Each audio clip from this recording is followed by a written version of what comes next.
Thank you for joining us on Sunday Interview. I'm your host, Grevazio Zulu.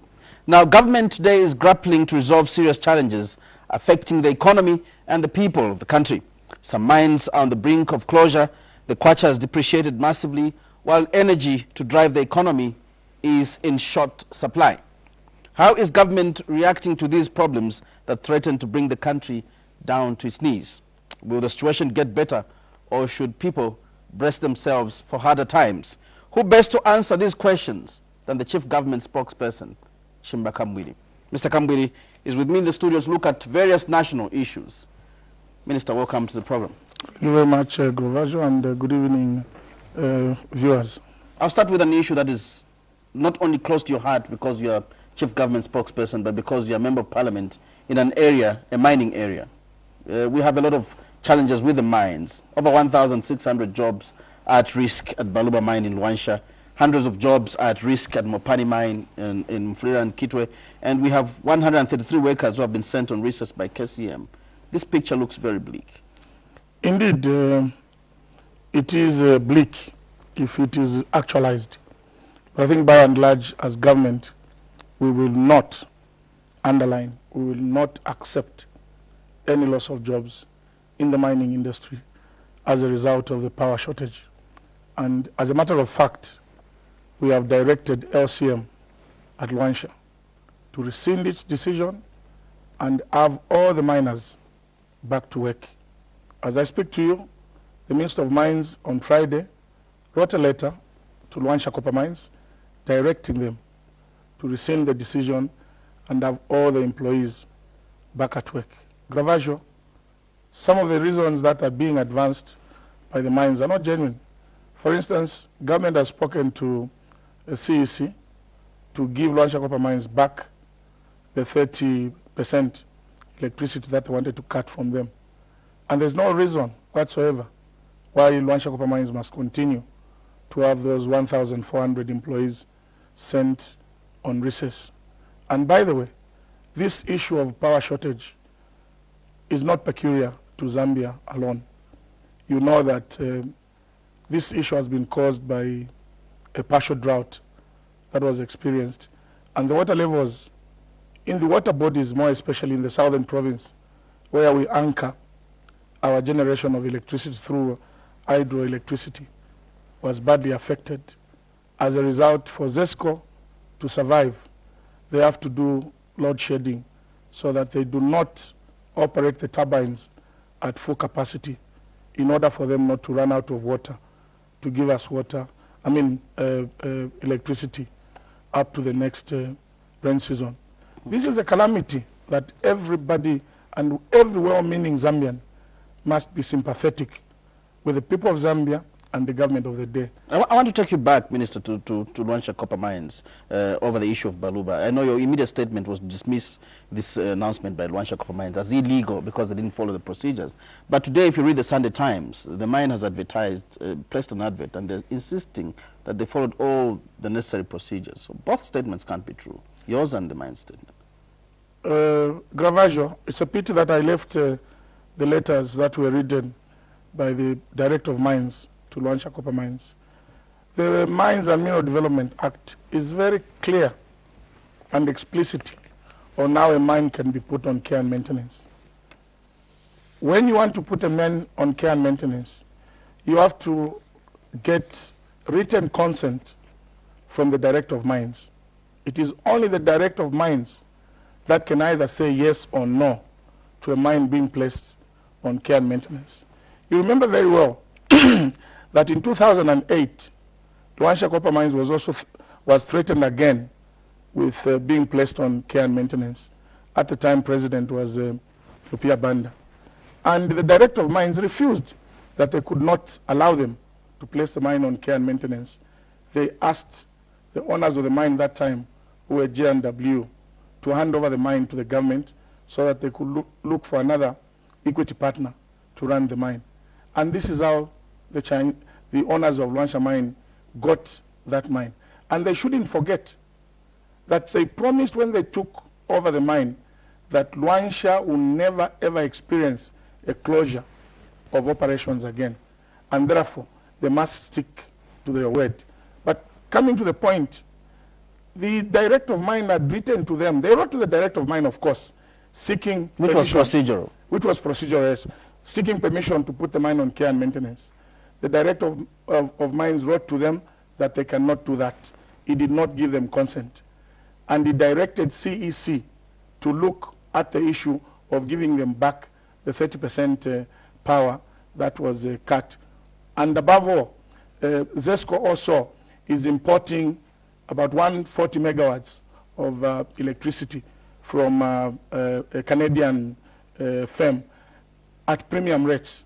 They were also given an option to buy that power, which is at premium rates, to continue the operations. Minister, this is a very big issue. How come it was being dealt at director level? As it stands, it's the Director of Mines is the only official in government empowered to either give permission or deny permission to put the mine on care and maintenance. There's no any other official who is allowed, not the permanent secretary, not the minister. The law says the Director of Mines. And he had no powers to instruct ZESCO or CEC in his capacity as Director of Mines. No.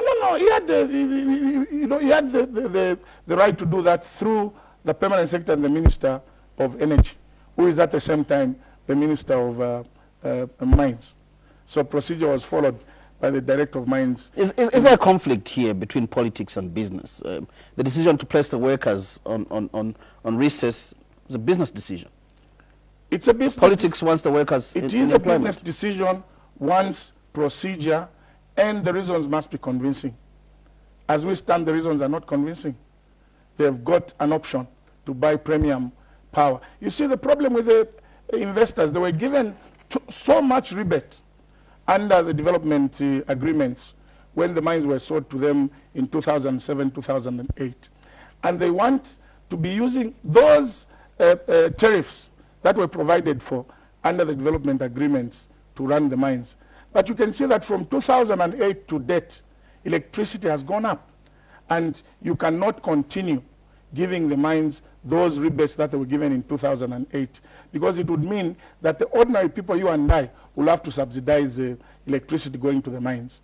So that's why the Director of Mines refused, because there was an option of buying that premium electricity for them to continue with the operations. So as it stands, I want to repeat, what LCM has done is illegal. And I want to warn Luanshya Copper Mines that they are not above the law.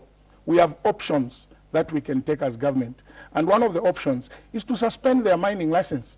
They are mining at Mulyashi because they are making money at Mulyashi, and they want to close Baluba where they have a lot of employees. So if they don't follow the procedure, there are options for government to evoke. We shall evoke the provisions of the law and suspend their entire mining operation. Doesn't that amount to intimidation and blackmail? It's this not is private money, intimidation. private investment. Excuse me, Grevazio, God was not stupid to put copper under the Zambian soil. He could have put copper in China. He could have put copper in Bangladesh. He came and put copper for the people of Zambia to benefit. So the most important people under these equations are the people of Zambia. Why should they want to make money and be unfair to the people of Zambia that God gave the copper? A loss of 1,600 jobs, Grevazio, is a serious indictment on the people of Zambia, on the government of Zambia, and indeed on the continent of Africa. They want to close the mine when the mine is productive. It doesn't pay. Who is going to benefit? At the same time, even government is going to lose revenue, because government collects taxes from the employees, pay as you, and we collect taxes from the employees. So it's a double-edged sword. And when the reasons are not convincing, we cannot allow such a situation to go on. Luanshya had gone through a similar situation. People used to eat wild fruits. People used to sleep on sweet potatoes. We cannot allow that situation to happen in Zambia unless there is no government. So I want to warn Luanshya Copper Mines, they should not force government to take other measures. Is there a breakdown in communication, Minister? There's no breakdown. You could have sat down with them. We had stories yesterday that they'd shunned the meeting that you There is no breakdown in communication. I think, in a nutshell, the owners of Luanshya are being a bit arrogant. I am reliably informed that the meeting that was called by the Minister of Labor, which was well publicized. It was in the newspapers that it was going to meet the CEOs of all mining companies, but Luanshya Copper Mines did not go to that meeting. When they were contacted, they said we were not aware about the meeting. Everybody was aware they had not been invited about the meeting. I'm not sure because I've not spoken to the Minister of Labor, but I'm reliably informed that they did not attend the meeting. But I want to tell them there is no room for arrogance. Zambia is not a lawless country. We have got laws, and every investor who comes to Zambia must respect the law of the land. Isn't it just polite, Minister, that if you're going to invite a person with such a big problem, a partner who's an investor, you would have to write to them and not put it in the newspaper? I have said, Grevazio, that I'm not sure whether they were written to or whether they were communicated to, unless I speak to the Minister of Labor. But what I only know is the fact that they did not attend the meeting, and that up to now they have not called the employees back to work, despite the fact that even on Friday the minister himself wrote to them to have the employees back at work.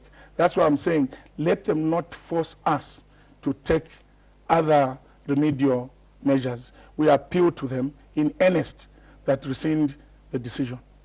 You've written to them, you've grave. Spoken to them, they're not responding. So what's the situation on the ground? What's the next step? I am saying that the Minister of Mines wrote to them on Friday, and we'll wait and see how they react between Friday and tomorrow Monday, and the next step will be taken. I hope and trust that they will heed to the advice from the Minister and the Director of Mines. Is the announcement by Glencore to suspend operations at Mopani still a rumor to government? This is a statement we got.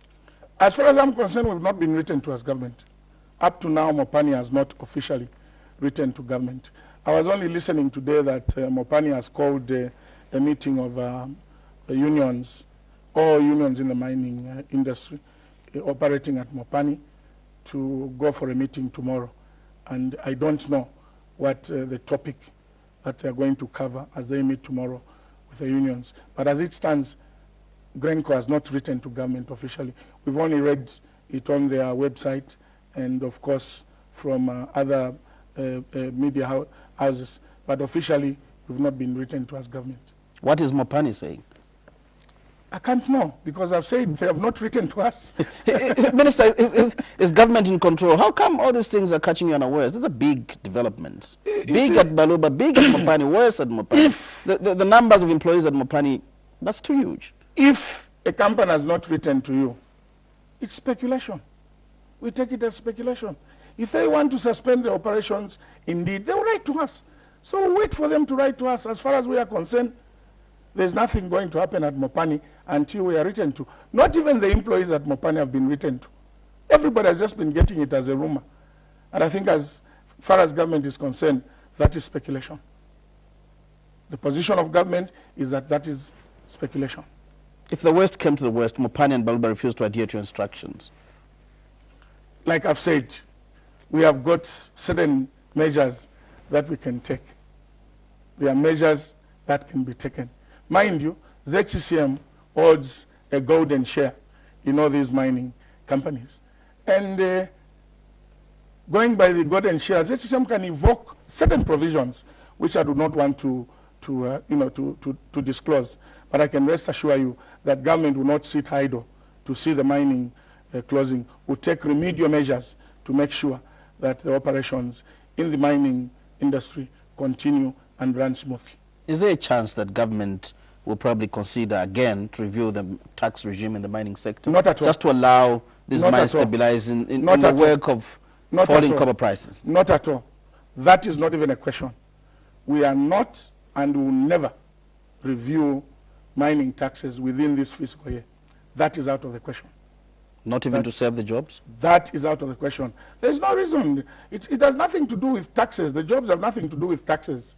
They are giving the reason of power shortage and fallen copper prices. But you know that such is the business of mining.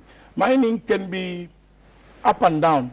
Sometimes you have good times, sometimes you have bad times. And we expect that when the mining companies are having a good time, they must create a fund where they can put some money aside in case of bad times like this. So we expect that these mining companies must run smoothly. Do you think maybe the mines are manipulating government, using the workers, using the employees to get more incentives? To some extent, yes. To some extent, some of them may try to try and use this opportunity to try and squeeze government, to try and get one or two rebates. But I think government is above those trivial issues, and will make sure that we act precisely and act positively for and on behalf of the people of Zambia, who gave us the mandate to rule this country. Now, you must have watched the news yesterday and probably read the newspapers today. The mine workers' unions, they seem to have more information than you, and they seem to be really in a panic, and they want to meet the president, seemingly because ministers are not really moving at the pace. That's not true that the attach some urgency, some more seriousness to it. It's not true that the Mine Workers Union of Zambia seem to have more information than us. As a matter of fact, I have had meetings with the Mine Workers Union of Zambia, and now I had a meeting with all the branch officials at Luansha Copper Mines, and yesterday I had a meeting at my house with the Mine Workers Union of Zambia, the General Secretary and the President of the Mine Workers Union of Zambia. And I think the information they have is exactly the information that we have. They have the right to say maybe government is not moving, but you see, government does not just rush into things and do abrupt things. We have to be careful to follow the laid down procedures. For instance, like I've said, the Director of Mines wrote to Luansha Copper Mines directing them to rescind their decision. They didn't listen from the Director of Mines. The Minister wrote, now the Minister himself wrote to the mines. We are following steps, and if they don't comply, we'll take the next step. But the unions may be worried that maybe government is not being is not doing these things at speed expected. But I can rest assure the Mine Workers Union of Zambia that government will not leave you alone in this quest to make sure that jobs are saved in the mining industry. As a way of being proactive, are you meeting other mines? Maybe Mopani could just be an indicator. The Minister of Labour met all the CEOs of mines except Luansha Copper Mines, and I'm reliably informed that the meeting was very cordial and that it was a fruitful meeting that indicates not leading to the worst things as we are reading in some of the sectors of the press.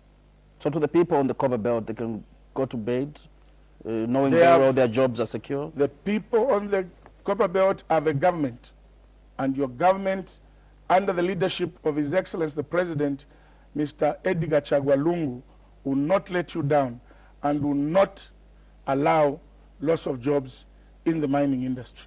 There is a government, and this government will act in accordance with the law for and on behalf of the people positively. Let's move on to the energy sector. Let's, so many weeks and months of assurances and explanations about the crisis. Is there anything new to say about this? First and foremost, Grevazio, I have heard the opposition taking advantage of this situation in the energy sector. And I want to say to the people of Zambia that those opposition leaders who want to attack government on the basis of load shedding or shortage of electricity are not being Zambians. They are not being fair to the people of Zambia and to themselves. The situation in the energy sector calls for people to be sympathetic, first to the people of Zambia and second to the government of the day. The happenings in the energy sector is not a making of anybody. It is a natural calamity. And what we are trying to control now as Patriotic Front are the mistakes of the people, the governments, the previous governments. You see, the power generation which we've been using is from the Kariba Dam, which was constructed many years ago, and the capacity was that of a small population. And as a country, we did not think of other sources of energy. We depended on hydro, generation, without knowing that at one time or the other we may have a calamity, like we have low waters in our water bodies resulting in us wanting to use other sources of energy. So there was no investment by previous governments into other sources of energy. As a result, when we have this problem of low water in our water bodies, we have a crisis. Now, what are we doing as Patriotic Front? Some people are saying it is a failure by President Edgar Lungu and his government. That is why we have this problem of electricity. To the contrary, the president and his ministers and his government today are trying to correct the wrongs that were done in the past. The non-investment in other renewable sources of energy. The dependence on hydroelectricity without thinking of other sources of energy. So the people of Zambia must give us a pat on the back, because we are trying to control, or we are trying to correct what other people failed to do. For instance, we've announced that we are going to construct 14 solar power stations across the country. Above that, we are also looking at a possibility of creating more coal-powered power stations. And also, we are trying to construct new hydropower stations on the northern part of Zambia, which is the Luapula. You and I know that Luapula province has got so many water bodies, and previous governments did not explore these options of constructing hydroelectric generation points using so much resource that we have in the Luapula region. There was only the Musonda Falls, which had about 50 megawatts of electricity. And as we talk today, Musonda power station is being upgraded from 50 megawatts to about 150 megawatts. And we are also looking at options of using the water bodies in the Luapula province to create more hydro power stations. When you list all these things, the northern part of Zambia was not affected with a drought, meaning therefore that if we had constructed more hydro power stations in the northern part of Zambia, in Luapula in particular, we could not have had this problem. So as government, we are trying to do all these measures to mitigate the future happenings in the energy sector, to try and make sure that we don't experience a problem that we are experiencing today. When you list all these things, Minister, they sound so good, but does government have enough courage to match these pronouncements with resources? This is a working government. Do you have the money? This is a working government. This is a working government, and we are going to do it. But I want to tell the people of Zambia that others are saying, no, if we come into power, we are going to correct this situation. I can challenge all of them, whether be it Nevas Mumba, Akainde Ichilema, Edith Nawakwi, to come and sit with me here and tell the people of Zambia what they can do to improve on the power generation within 1 month, 2 months, 3 months, up to about 1 year. Let them come and sit here and tell us what they can do to mitigate this. They are all just... We'll take you on your challenge, Minister. Yes, please, call them, we come and sit here. Let them tell the people of Zambia. I can ask you, which power station can be constructed within 4 months, within a year? Which power station? The power station, the coal-powered station at Mamba Corridors, how long has it taken? It's coming on board in November. That's when they'll start generating. When did they start construction of that power station? 2007. 2007 to date, how many years is it? So tell me, anybody who can... I mean, they are talking as if constructing of power stations is magic. Akadabra, kadabra. Here is a power station. It doesn't happen like that. So they are politicking and thinking the people of Zambia don't think. People of Zambia are enlightened today.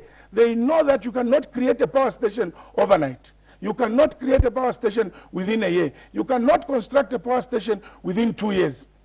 The minimum you can create a power station is about 36 months. So what do they expect PF to do? Because this problem just started somewhere around June. That's when we started experiencing. Now from June to date, what do they expect Edgar Lungu to do? Is he a magician? So let us be constructive and factual in the way we tell the people of Zambia. What is the truth, Minister? I expect, Grevazio, that all the opposition political parties must be sympathetic to the people of Zambia and to the government over this energy Some of them have crisis. offered themselves to help. Where are they?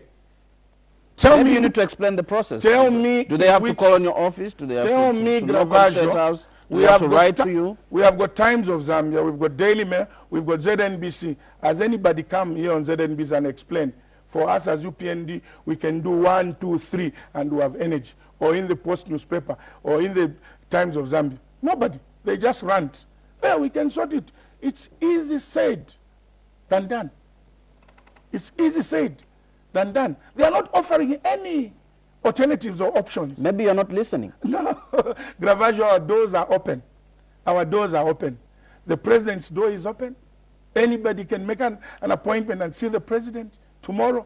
Anybody can make an appointment and see the Minister of Energy. Anybody can go to ZESCO. Or if they want, they can just do, if they feel, you know, some of them don't even greet us.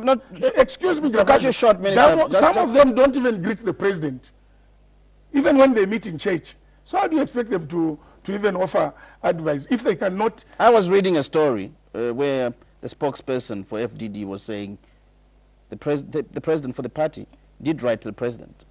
My brother. And her letter was not responded. My brother. You listen to Antonio Manza. Some of these chaps are comedians, political comedians. Nawakwi was Minister of Energy. She's even one of the problems why we are facing this problem. One of the causes. She may not be here to defend herself. She was, excuse me, she was Minister of Energy. How many power stations did she construct? Did she ever think that we needed other sources of energy? Edith Nawakwi should even be the last person to talk about this energy crisis. Is it fair to compare the two periods when challenges were different? Look, you have to plan for the future. That is leadership. Leadership is to plan for the future. If you live for the day and by the day, you'll have a problem like we've had. Because previous governments lived for the day and by the day. We have this problem. As PF, we don't want to live for the day and by the day because posterity will judge us harshly. So if you listen to people like Antonio Manza, I think you are wasting your time because the boy has never been in government. The boy has never been elected at any level. That does not mean he cannot think. No. Thinking.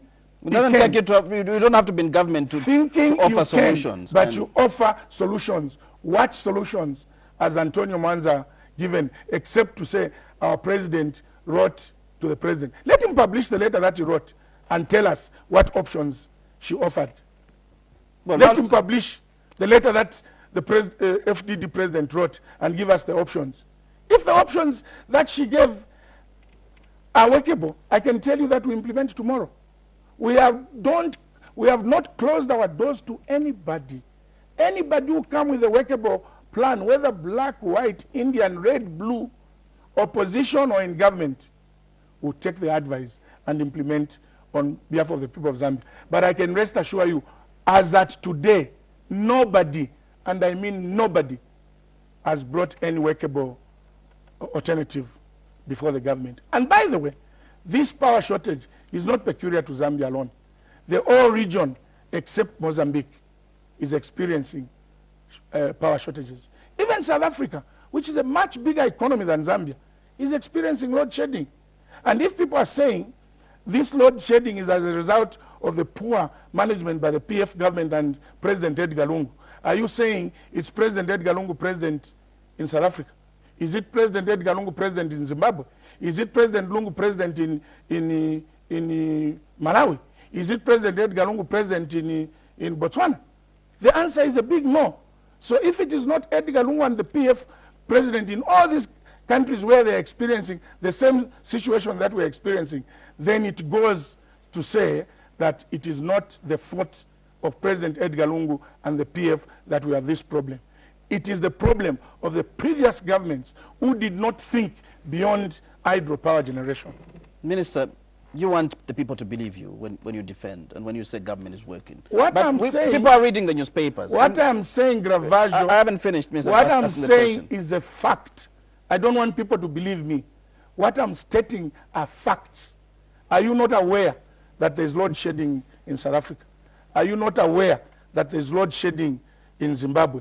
Are you not aware that there is power shortage in Malawi? Are you not aware that there is power shortage in Swaziland, in Lesotho, in Botswana? What I'm saying is a fact. I was going to ask you, Minister, you want people to believe you, but among yourselves, your party secretary general is saying the minister and the MD at ZESCO have failed. When you read the Post and believe, I'll give you a benefit of doubt. The Post newspaper is full of, for a lack of better terms, full of lies. I have read what has been written in the Post newspaper about the Secretary General and the Minister of Commerce, but I can tell you, I'll give them a 99.9999% benefit of doubt, because the Post newspaper has never been truthful. If it was written in the Daily Mail, or if it was said by ZNBC, I could have believed. But from the Post newspaper, Grevazio, I give them 99.99999 benefit of doubt.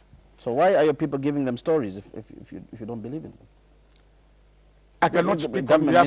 I cannot speak Party Secretary General. I cannot speak on behalf of the Party Secretary General. I cannot speak on the Minister of Energy why they were giving statements, if at all they did give those statements. I've been quoted in the Post newspaper before that I've said this which I've not said. So I know what the Post newspaper is all about. So on that issue, I give my colleagues a benefit of doubt. Have you spoken to them? No, I've not spoken to them. But automatically, I give them a benefit of doubt because I know who the Post newspaper are. Suppose they publish the truth? The exact interview? Well, the transcript? Well, then maybe I can believe them. Maybe I can believe them. But as far as I'm concerned, I doubt what they've written.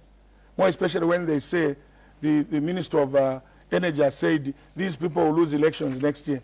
That I can tell you. I can vouch for my colleague, Honorable Yaluma, that I don't think he said that thing. The Post are full of distortions. I've been misquoted by the Post before. I've been misrepresented by the Post before.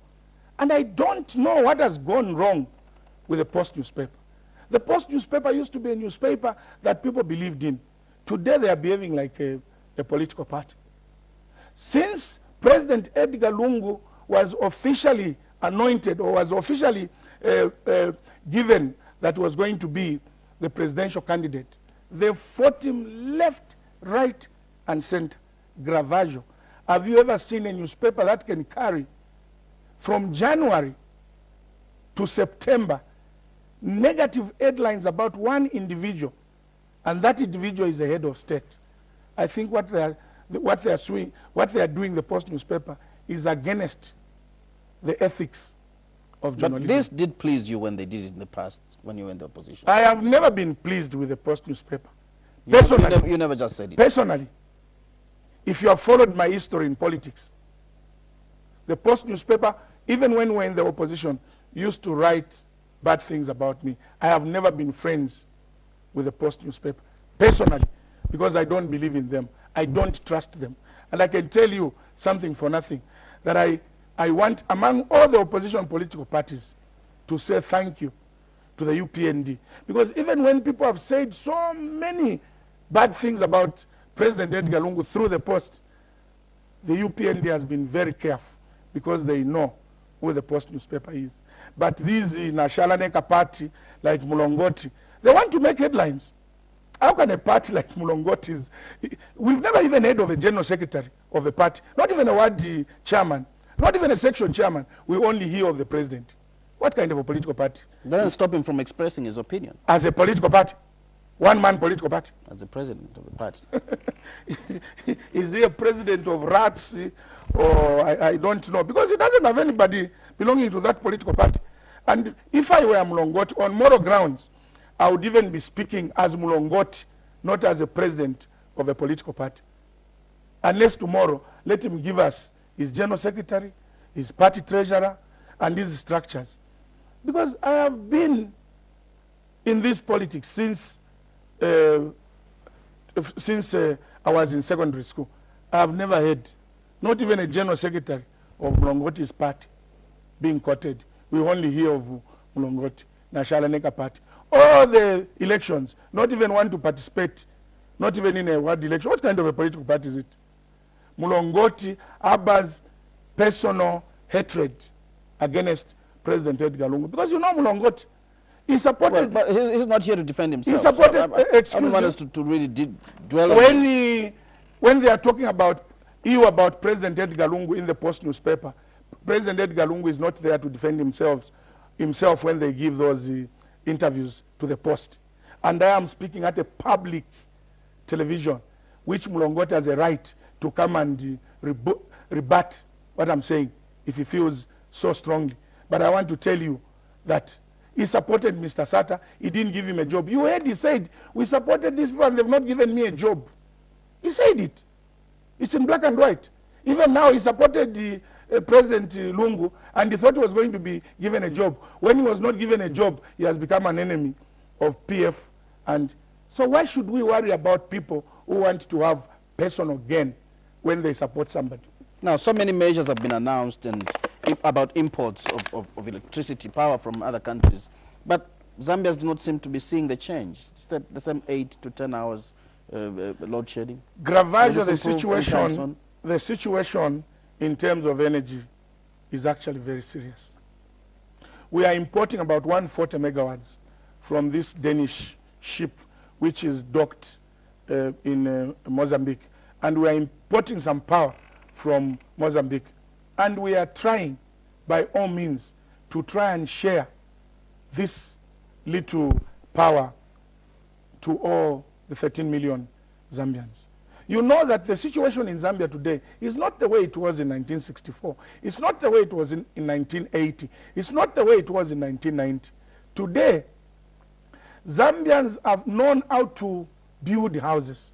And all the houses they are building, they want to put electricity. The demand on electricity today is unexplainable. As a result, even if we import this power, Grevazio, it will just be a drop in the ocean. The way forward is for us to invest in other renewable sources of energy, for us to invest in solar panels, for us to invest in hydro generation using the resource that we have in Wapula province. What we are doing in the interim are short-term measures to try and mitigate this calamity that we are faced with. When is the situation expected to normalize? To say that the importation of electricity, like the 140 megawatts, will completely end this problem that we have is an excellent lie. When will the situation normalize? What should people plan for? In the next 8 months to one year, we hope to bring on board the solar panels that we are going to construct, and the Musonda Phase 1 will be upgraded from 50 to 150 megawatts. Lunzua will come on board, and once all these projects are completed, we expect the situation to normalize, but it is not going to happen overnight. Even if the only person who can change this overnight is Jesus Christ, the Son of God, not human being. It's unattainable. That's why I'm saying people must be sympathetic with the government and not to issue unparatables taking advantage of this power situation. Others are saying we are economical managers, we can come and change. All these presidents and ministers in the entire region, South Africa, you can be more intelligent than them. And by the way, government has got the best brains, Grevazio. Do you know that? Most of the highly qualified professionals work for the government. And for one to just be saying, I'm an economical manager myself, I'll change things. It is not a one-man show. It is a collective effort. So it's not about one person. Even when people say that President Edgar Lungu has failed. Look, the Patriotic Front, let me make it clear. The Patriotic Front has got a manifesto that we follow. The same manifesto that President Michael Sata left is the same manifesto that we are following and implementing. And it is not about Edgar Lungu. It is about a collective effort of all the PF government. Edgar Lungu is only the leader of this political party. And are you in denial as government? Maybe I should ask this question, because all the problems, none of them were caused by the government, but by external forces. Yes. Most of the problems that we are facing Government today, doesn't make any mistakes? we are not supernatural. I have said only Jesus blamed Christ. everything on the external factors. No, Grevazio. I am not saying we are blaming everything on external factors. You know that the depreciation of the kwacha, for instance, cannot be attributed to the government of President Edgar Lungu. The Zambian kwacha has depreciated from 5,000 to $1 to about 8,000 to close to 10,000 now to $1. The South African rand has depreciated from $1 to 5 South African rand to $1 to 16 South African rands. Are you telling me that it is President Edgar Lungu is the president in South Africa? This is a global problem. The US dollar has just strengthened against all major currencies in the world. And economies like Zambia, which are volatile, will be hit very badly. The South African economy has been hit. The Namibian economy has been hit. The Botswanan economy has been hit. The Malawian, everybody in the region. Even the pound has also lost a bit of power against the US dollar. So surely, can you blame this on President Edgar Lungu, an innocent man from Chipata? Can you blame that on... they are really being unfair. Generally, Minister, the economy is facing challenges. And Grevazio, what has caused the depreciation of the kwacha? The commodity prices have plummeted. Copper price has dropped from 7,500 to about 4,000 something. And our major income earner is copper.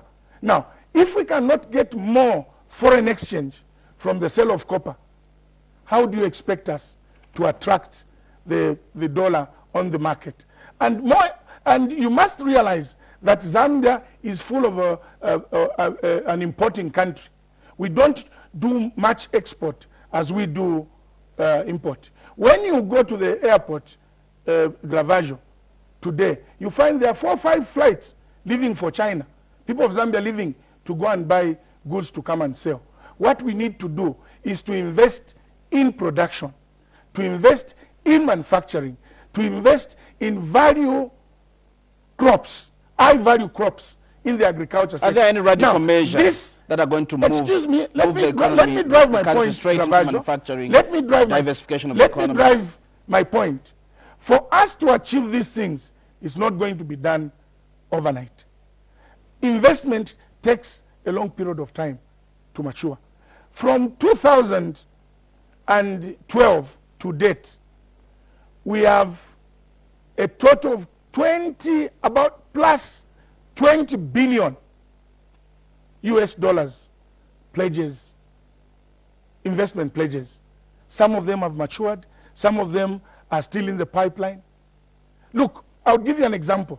For instance, Kalumbila, which was officially opened by His Excellency the President, I think a week ago. When did that project begin?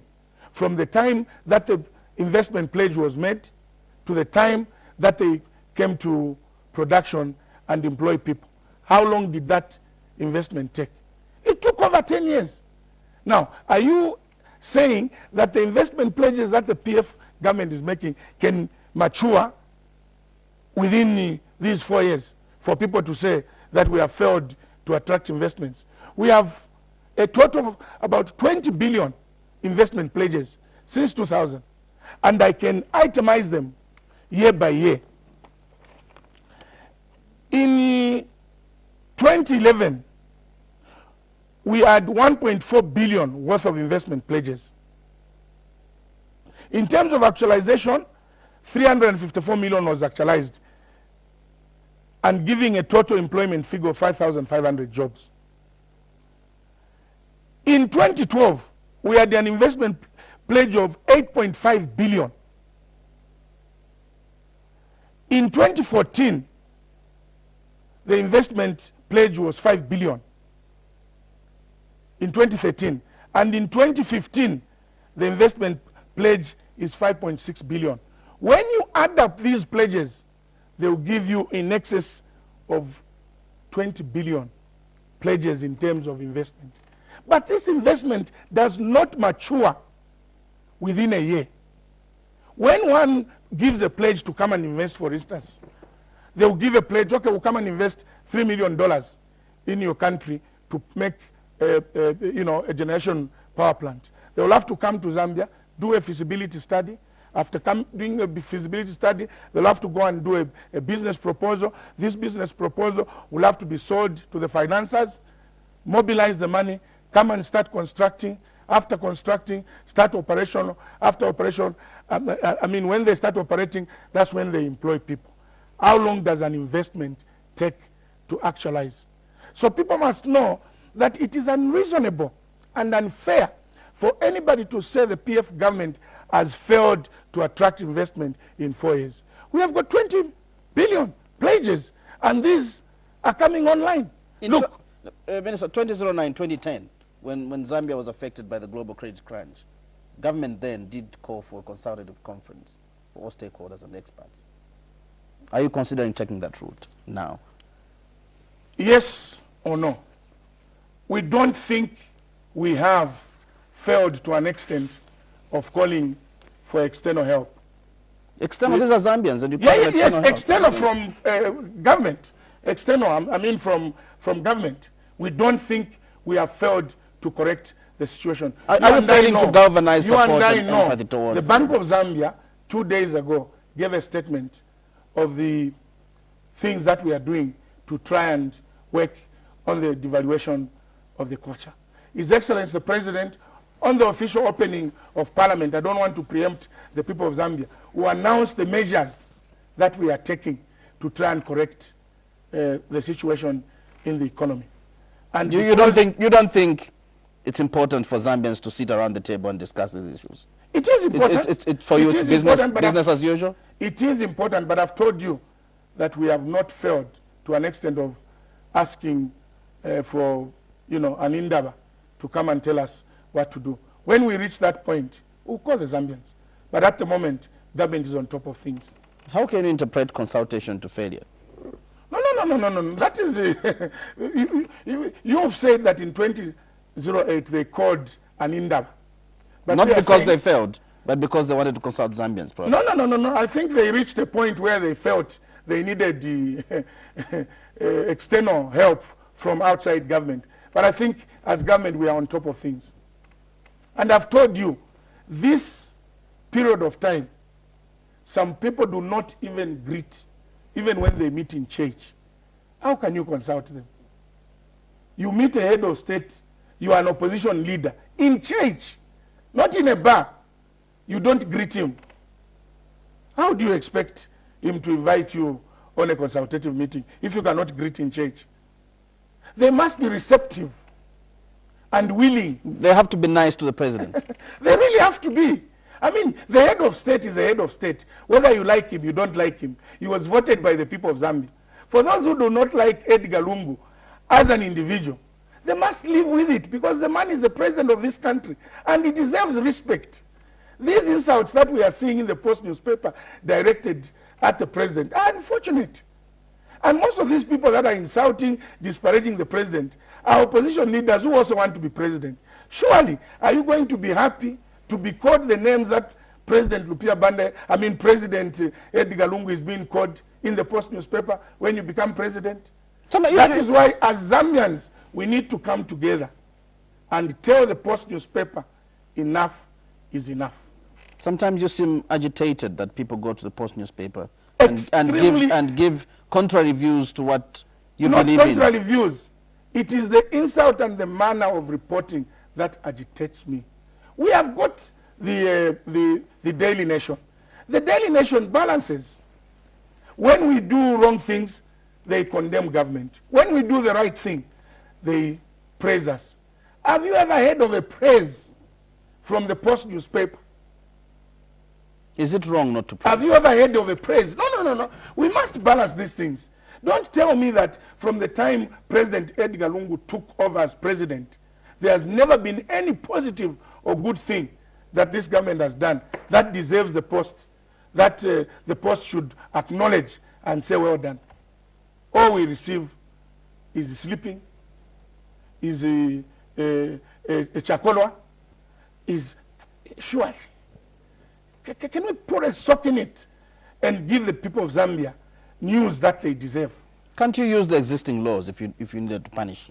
I have warned, and not using unorthodox means. I have warned, like withdrawing adverts, government adverts. I have warned the Post newspaper, and I want to warn them now. If other ministers of information has failed them, should they not change their way of reporting the insults, promoting hate, tribalism, lies, defaming other people who cannot defend themselves, I will use the provision of the law, and they will regret for the rest of their lives. You do not seem to believe in freedom of expression. No. Freedom of expression also have limits. Grevazio. You seem to be heavy-handed. Look, Grevazio. The negative reporting of the Post newspaper is impacting negatively on the investment of this country. No investor would come to a country where newspapers write negative against the government. And if we cannot attract investment as a result of those negative reporting by one particular newspaper, the Post, who is going to suffer? It's the ordinary people on the street. And as government, we have the right to protect the ordinary people who need the much needed investment in order to create jobs for them. You want them to write positive. Some of the investors have not come to Zambia because there's been a lot of negative of the newspaper reporting. Yes. The press is the fourth. The media is the fourth estate. People who read the newspaper, some of them do not live in Zambia, but they read the newspaper online, the Post newspaper, and they will believe that Zambia is on fire. If you read the Post newspaper today and you don't live in Zambia, you would think Zambia is on fire. But is that fair? Is that fair, Grevazio?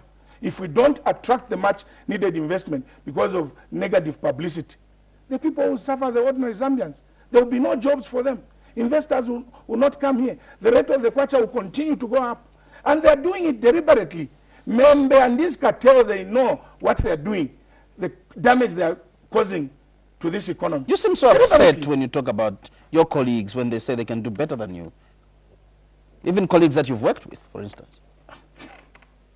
Grevazio, politics sometimes, excuse me, sometimes politics you can laugh. Some people who are in PF, like I've said, the manifesto that we are implementing is the manifesto that we drew up from 2011 to 2016. Some people like Winter Kavimba, Godfrey Mwamba, GBM, were part of that manifesto. Today, they are saying the PF has failed. On the manifesto that was drawn with them, in fact, Winter Kavimba... Maybe it's because they realize you've lost the plot. Excuse me, it's because they are out of PF. And if we are going to attack others because you are now out of that political party, you know, proper men would fight inside. If something is wrong, you say it while in government that this is wrong. Don't go and speak when you get out of government. Then you are a coward. So as for me, Winter Kavimba, Geoffrey Mwamba... Well, I don't want you to attack other people that will not really defend themselves, Minister. For me, Winter Kavimba, I'm repeating, Godfrey Mwamba are cowards. Because they never spoke while they were in government that we were making a mistake. Today, when they're out of government, they want to go and say... Don't they have a right to say you've lost the plot? They have a right, but they are doing it wrongly. They were part of this government. If this government which way is right? If this government has failed... You don't have to leave the PF? If this government has failed, then Geoffrey Mwamba is a failure Winter Kavimba is a failure. And some of these people, you must be careful with them. In Bemba they say, which umukoti alubile mumushi, ichimbwi cha nyemfwi. People will say, ulilo mkote chimbwi. Some people were in PF, they were secretary generals. Immediately we went into government, they started campaigning to be president, as if there was a vacancy. When we had the president, Mr. Sata. 2 years on the line, Mr. Sata dies. And today they want to champion. Mr. Sata is standing in his grave. They never even attended his burial and his funeral. Today they want to use Mr. Sata's name. Well, let's look at government borrowing in life, and Grevazio, and let us talk politics with the UPND, the MMD, not with Winter Kavimba and Godfrey Mwamba. Those should be ashamed. Next item. Let's look at government borrowing. Government borrowing, I've said, and I want to say it. Is Zambia's current debt level a real problem? It's or not a real problem. Or do you think it's been exaggerated? It's been exaggerated, Grevazio. First and foremost, no lender in the world will lend to any person, institution, who they believe will not pay back. The lenders will lend to an organization or an individual who they believe is credit worth.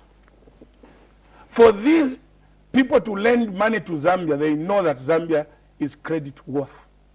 And let me tell you something for nothing, Grevazio. There is no country in the world which has developed without borrowing. Tell me if you know of any country. Tell me. For you to develop, you have to borrow. America borrows. UK borrows. Japan borrowed to develop. China borrowed to develop. Look. So when is the government going to say enough is enough? We borrowed enough. We borrowed too much money. How do you say enough is enough? Some of you people, and some of the people that are condemning us about the borrowing, don't go to rural areas. If you move into rural areas, Grevazio, you will see the suffering of the people in rural areas in terms of infrastructure. In some schools in rural areas, Grevazio, 1/3 classroom from grade 1 to grade 9. 1/3 classroom block. If you were in government, would you leave a situation? If you have an option of borrowing and build a better school for those poor children in the rural areas, would you leave them like that? And not raise money from within? If you don't raise enough. You and I know that we don't raise enough. Even you at household level, Grevazio, you cannot build a house from your salary. You need to go and get a mortgage. You need to borrow. So if you can borrow at household level, why wouldn't the government borrow to develop the country? How long did we see new roads in Zambia? How long did we see new roads coming up in Zambia? Are you telling me that the roads that we are using in 1980 are the roads we can use today with the influx of motor vehicles that the Zambians have bought today? We need to build new roads. And if we don't have enough money, are we going to fold our arms and say we are just going to stay because we don't have enough money? Great leaders are judged by the decisions that they make. We borrow to build the roads. Even if we are coming to pay for this money, we'll still look at the infrastructure that would have been done from this borrowed money. What is wrong with that? As long as we borrow within the limits. The worry from so many Zambians they are just politicking. Let me tell you. Experts have also warned they're not politicking. Some of these experts do things deliberately. Today they know that the devaluation of the kwacha has been caused by plummeting of commodity prices and external forces. Some economists do say that it is a problem of President Edgar Lungu. Some economists. And they are quoted in the press. So you think those who are experts cannot make a mistake? Including the IMF? The IMF has not said that we are borrowing above our means. That's an excellent lie. They've not said that. They've warned that you need to be cautious. Yes. I mean, warning somebody to be cautious does not mean that you have overborrowed. They are only telling you, you can borrow, but be cautious. What is wrong with being told like that? We are borrowing within Zambians are concerned that government may take them to pre-HIPIC days. Come on, Grevazio. What was the GDP of Zambia at the time we had the 7-8 billion debt? What was the GDP of Zambia? And what is the GDP today? So it is wrong for somebody to compare the 8 billion that time and the 8 billion today, because the economy has grown, the GDP has grown, and we are borrowing according to the size of the GDP within the acceptable norms.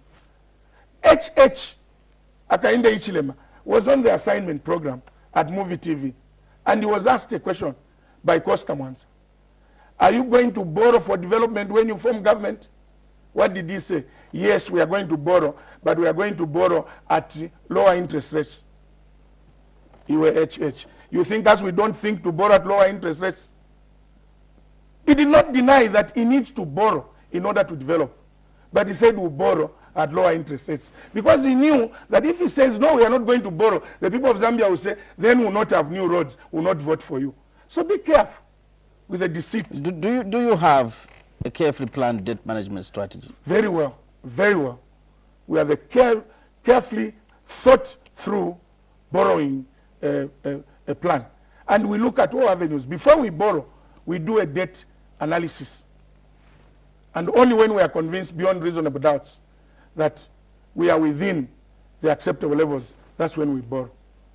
Don't think we don't think in this government we just go out and borrow for the sake of borrowing. We are borrowing. Borrow for the sake of politics? We are borrowing to improve the livelihood of our people. There is no way that 50 years of independence you expect to have gravel roads from Lusaka to Western Province. You have to improve. In 1964, how many vehicles were on the road in Zambia? Today, how many vehicles do we have on the roads? Should we fold our hands and say, no, let's just sit and use gravel roads? If we are borrowing to misuse the money or to use on our pockets, it's something else. But if we are going to borrow for the purpose of developing this country, we need support from the people of Zambia. And we're a very responsible government. We cannot lead this government into unnecessary borrowing for the sake of doing it. We have been very careful. Again, I'll quote experts. They've advised that, including the Zambia Institute of Policy Analysis and Research, ZIPA, have advised government to set up a sinking fund.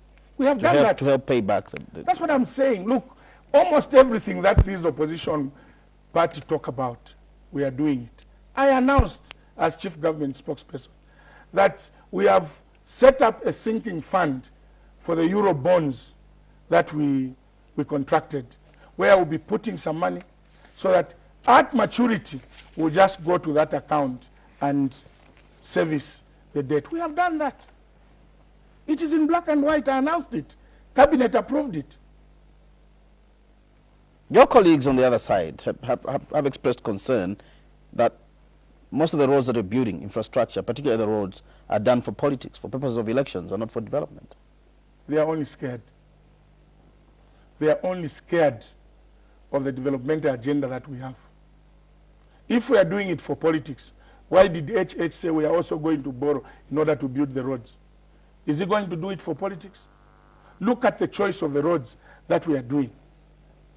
We are targeting these roads to places of economical value that we know that investment can go here. Look, Grevazio, I was Minister of Foreign Affairs before. And you know, when we go to attract investors, these investors tell us, we would like to invest in Northern Province. But Honorable Minister, you don't have enough electricity there. You don't have good schools. You don't have good roads. We can pledge to invest $500 million. But is it possible that you can do the roads there? And of course, we'll come and look at the options of doing the roads in order for us to attract investment in those areas. So we are not building these roads for politics. You and I know that the number of vehicles on the Zambian roads today is almost 300 times the number of vehicles that we had in the 80s. And are we going to remain with the same roads without building new roads? In Lusaka today, if we did not do the Lusaka, the L400, where we are building these dual carriageway roads in Bama Road and every, are you telling me that traffic will flow in Bama Road? How long will it take you to travel from Woodlands to town without a dual carriageway? It will take you the whole day. And you know that these are things that you see. But our colleagues in the opposition want to pretend as if they don't see things. What I can tell them is that they are just scared of our developmental agenda. And they have nothing to talk about. As a result, is to try and mislead the people of Zambia that President Edgar Lungu and this government are borrowing and doing roads for political purpose. Some of them have even said, are you going to eat roads? What kind of thinking is that? You and I know that commerce as components and transportation, road and transport is one of the components of commerce. So how can you tell people that, are you going to eat roads? Infrastructure development seems to be the driving theme now for the Patriotic Front and for the government. Is this a way of probably moving away from the other theme? I have told you, Grevazio, that we have a manifesto. Our manifesto, in the first 6 years, in the first 5 years of our government, we prioritized infrastructure development as a foundation on which we are going to anchor job development.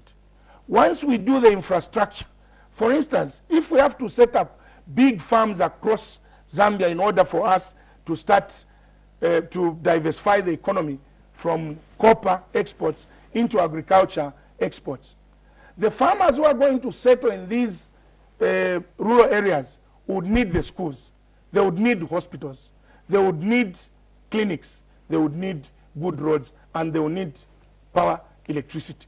Now, without these things, people will not take investment to rural areas. As a result, development of the country will be restricted to urban areas only.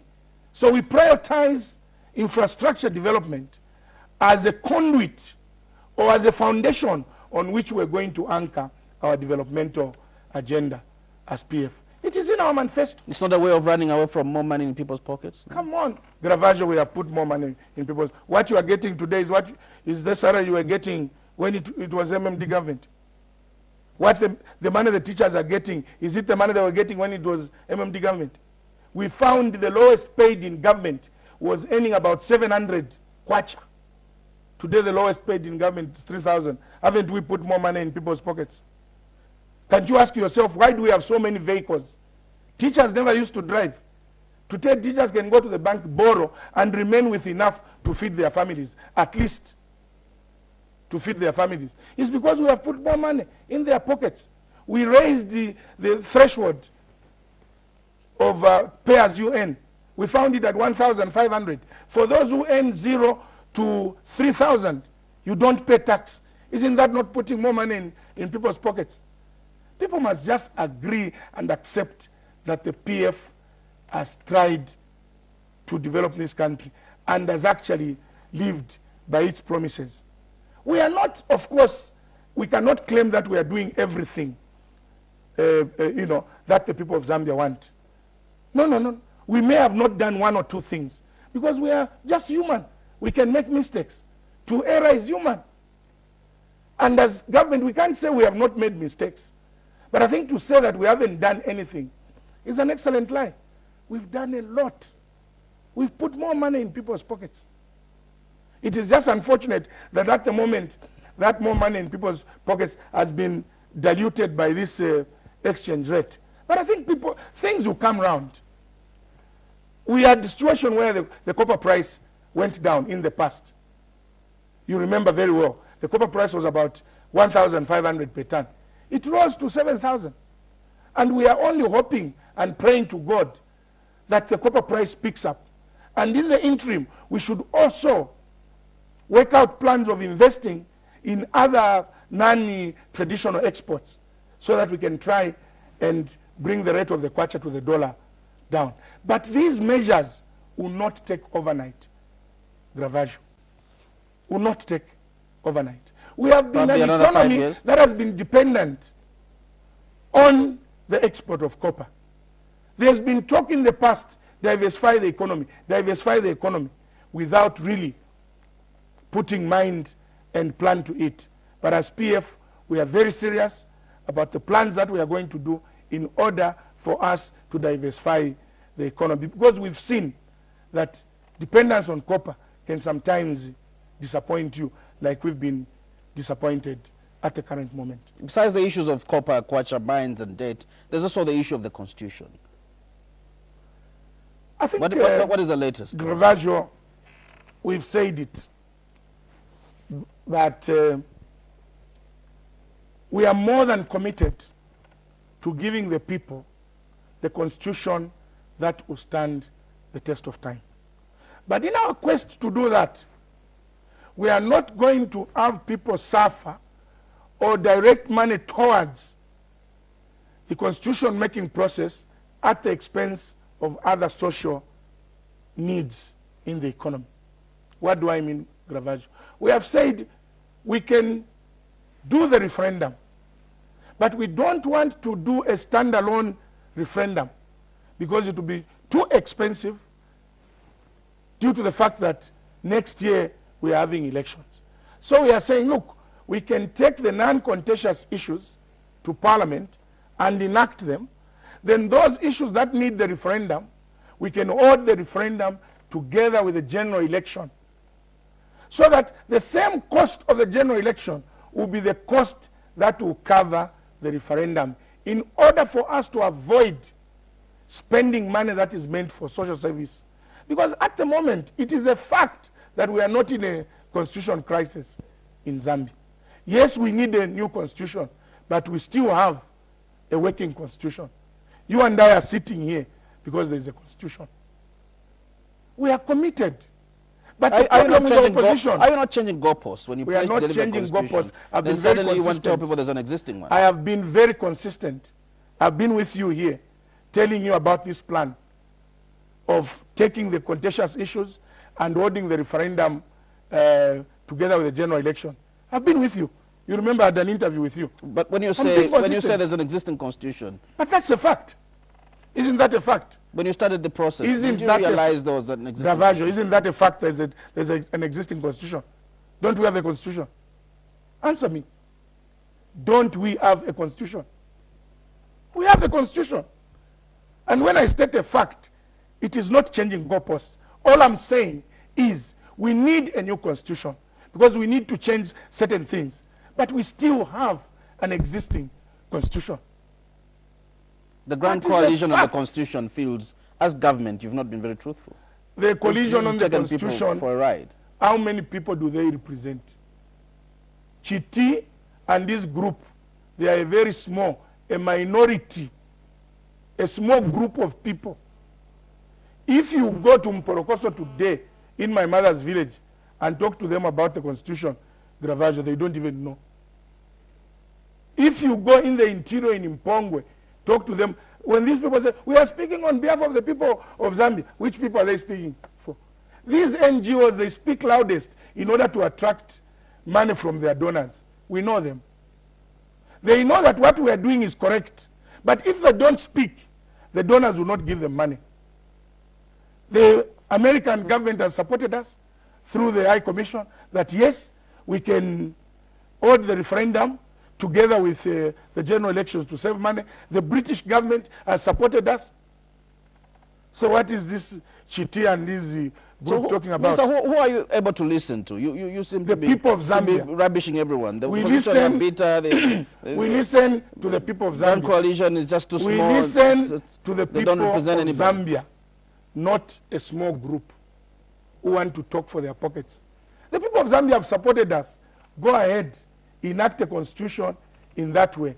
Take the non-contentious issues, 50+1, running mate, blah, blah, to Parliament. Then Bill of Rights, have a referendum, hold it together with the general election. The people of Zambia have given us a go-ahead. They've supported us.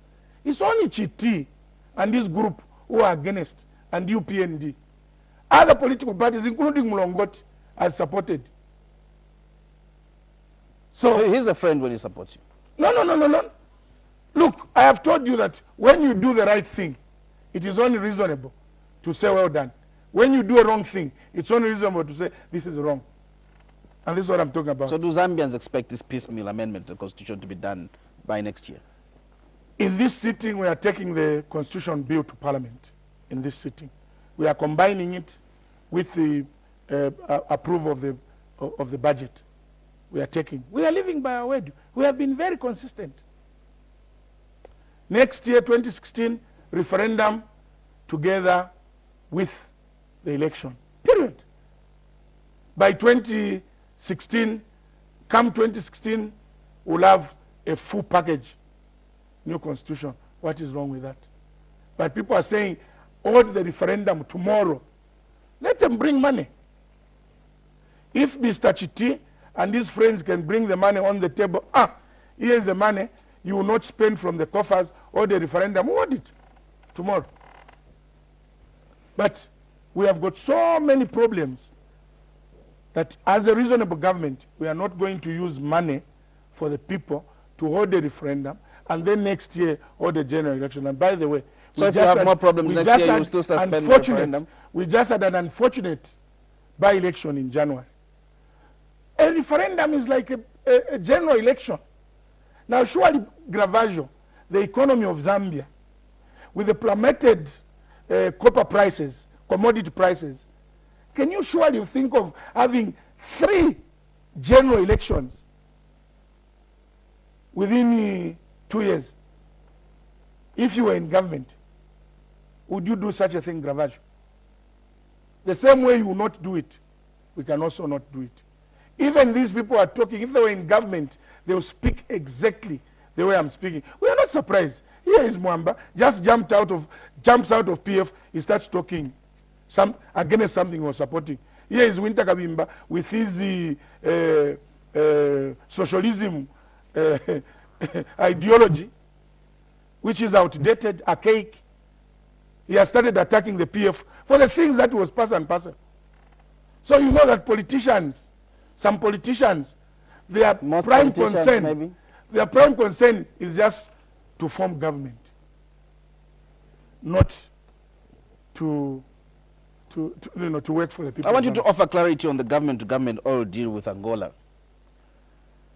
First and foremost, Grevazio, I would say that we have been approached by some people that want to construct an oil pipe from Angola into Zambia. If you were in government, if you were in our shoes, knowing for sure that fuel in Angola is very cheap, because in Angola they have got oil. Now, if they constructed an oil pipeline from Angola into Zambia, the fuel will be very cheap. If you were in government, would you refuse people to do that? We have been approached by private people who want to invest in an oil pipe from Angola to Zambia. And the matter came to cabinet and approved. President Edgar Lungu is not involved in this construction of the oil pipeline. What we did as cabinet collectively is to approve the plan by this private investor to do an oil pipe from Angola into Zambia in order for us to reduce the cost of fuel. And surely, can you start attacking the head of state that they want to do a government-to-government oil deal? There is no government-to-government oil deal that has been negotiated. As far as I can remember, when President Sata was alive, he sent Dr. Kenneth Kaunda to go to Angola to talk to his counterpart there, to try and see if Zambia can buy oil from Angola. That's the only time that I've heard of a government-to-government contact in terms of oil procurement from Angola. Under the leadership of President Edgar Lungu, we have never discussed in cabinet a government-to-government oil procurement. We have only approved the construction of the oil pipeline from Angola to Zambia by private investors. And no envoy has been sent to Angola? The president sent Deputy Minister Mulenga to go and look at the possibilities and telling his colleague that he supports the construction of the oil pipeline. That's all I know. And this pipeline is going to be done by the private sector. Is there anything wrong with the government saying, go to Angola, tell my colleague that we have been approached by some private investors who want to build the oil pipe, and as a government of the Republic of Zambia, we support them. That's what Mulenga was, Honorable Mulenga Sata was sent by President Edgar Lungu. And if that means an oil-to-oil government deal dented with corruption, then I don't know what corruption is. Well, these letters are leaking from government. You still have a problem with people controlling leakage of documents? The problem with people who talk about corruptions are the ones who are corrupt themselves. I have heard the particular president of a political party. Every time there is a contract, even to build a school, he says they got commission. This particular president knows very much about commissions. He must be speaking from experience, that he must have been earning a lot of commissions in his life. So he knows how commissions are earned. Because people speak through experience. Because there's no way every time, oh, he got a commission. He got Ewa Ishwa commission. The way he got commission from the sale of Luansha mine. The way he got commission from the sale of the hotel in Livingstone. He knows commission very well. And people of Zambia, be careful. He's a danger. Because when he comes to government, he will just be doing commission because that's what he knows. I did ask you about leakage of documents from government. Leakage of documents, I must tell you that we've got a lot of moles, pawns in the system. When somebody was Secretary General of PF, he planted so many people in government institutions. And these are the people that are using this cartel of Membe, Winter Kabimba, and them to get certain documents from government. That is not based on facts. It's a fact. It's a fact. Winter Kabimba left so many. That? Yes. Winter Kabimba left so many people when he was Secretary General. He was very powerful, by the way, when he was in PF. I do not want to turn this interview into an attack on a person who's not I'm not attacking anybody, I'm only stating facts. Appointment of DCs, appointment of Director Generals of DEC, appointment of Director General, he was all involved. So some of them, their allegiance has continued with him. And we know them, and their days are numbered. We know the Kabimba Moors in government. And let me warn you. These are civil servants. Sir. Yes, they are civil servants. We know them. Who are non-political. And the only thing I can tell you, the only thing I can say is that please do your jobs and don't pay allegiance to the cartel. Because the day you lose your job, you only have yourself to blame. We know you. Are people so frustrated in government that they do not care? No, they are not frustrated. It's just that, you know, Grevazio, people tend to pay allegiance to a person if somebody says, I'm the one who helped you to get in that job, so you should listen to me. Some people are so cowards. They think, yes, I have to pay allegiance to them. And this is what is happening. Most of the people who have been left in the system are the ones who are giving us problems in government. But we are a very kind government. If we wanted, we would have fired them. We have been giving them warnings. And if they don't stop, we'll be forced to act. We'll be forced to act. What do you hope to achieve by creating the Industrial Development Corporation? Industrial Development Corporation is a conduit in which we want Zambia to participate in creating industries that are going to create jobs, in creating manufacturing industries away from government. Under the IDC, there will be companies that will be created in the sectors where the private sector cannot venture, for the purpose of job creation and diversification of the economy. That is the purpose of the IDC. And I want to appeal to the people of Zambia to welcome and support the IDC. It is not the INDECO we used to have, which was abused by government and failed to perform. This IDC we've set is to try and anchor the development of this country where the private sector cannot. Have you put in place measures that will not make you fall in the trap of INDECO? Certainly, once bitten, twice shy. We've learned a lesson. And the person who doesn't learn from past mistakes is not fit to live. People would want to understand these measures. Because INDECO was also set up with good motives. On the way, people became careless and started abusing. For instance, when there was Zambia Airways, you would find that half of the plane, people were going to London, had free tickets. We are not going to do that. Zamtel, you find that people in government were not paying the bills. Today you know that for all Zamtel lines that are connected to government, they are prepaid. Do you know that? The line in my office, the ZESCO, the Zamtel line, is prepaid. For me to use the phone, I have to put in talk time. Because we don't want to accumulate bills that we are not going to pay for. The electricity in my office, ZESCO, is prepaid. We have to put in units before we use it. Because we've learned from past mistakes that accumulating bills that you don't pay, that's abuse of ZESCO. Accumulating bills, telephone bills that you don't pay, that is abuse of Zamtel. And that is why Zamtel and ZESCO are one of the 29 companies that the president has transferred from the Minister of Finance to the IDC to avoid being abused by government. The president has directed that Industrial Development Corporation immediately reviews and reconstitutes boards. The concern is that, is the party this time around going to resist the temptation to fill the boards with cadres?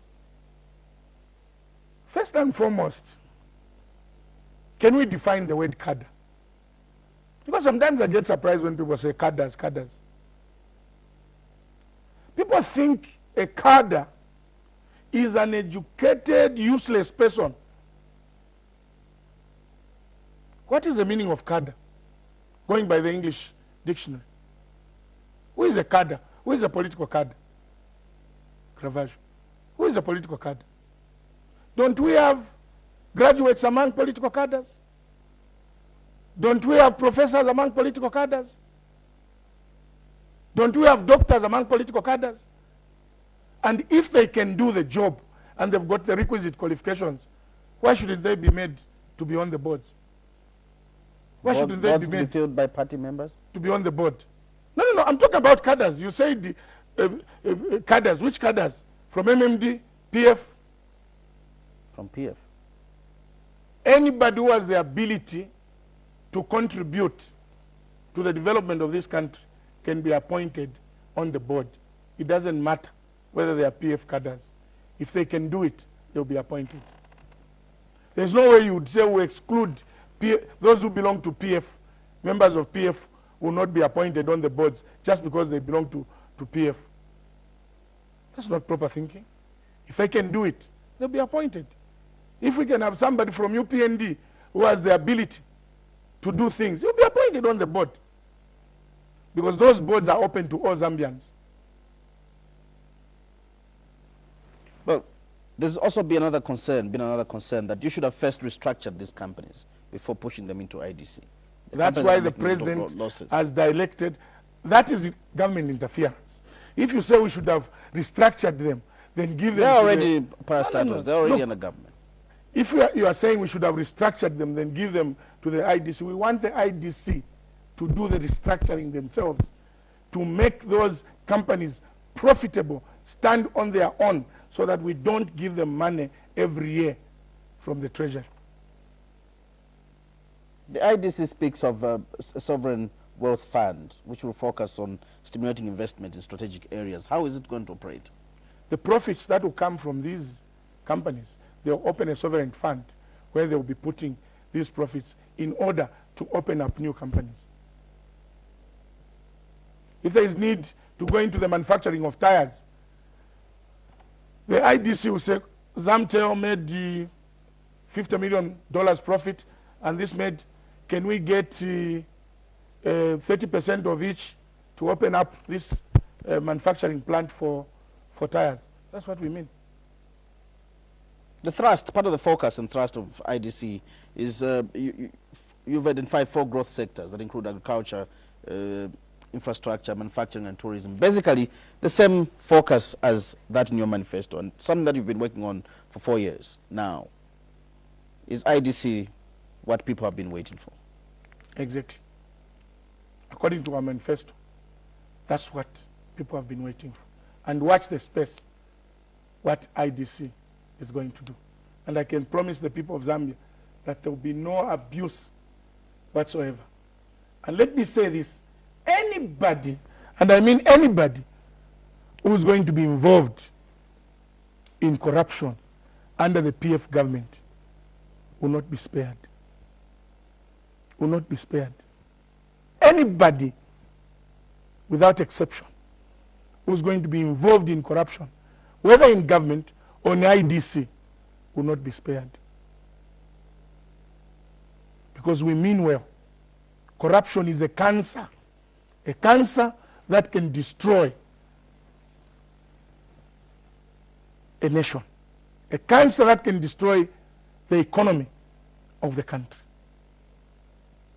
I want to appeal to all civil servants, everybody in government, fellow ministers, that stay out of corruption, because corruption will not develop this country.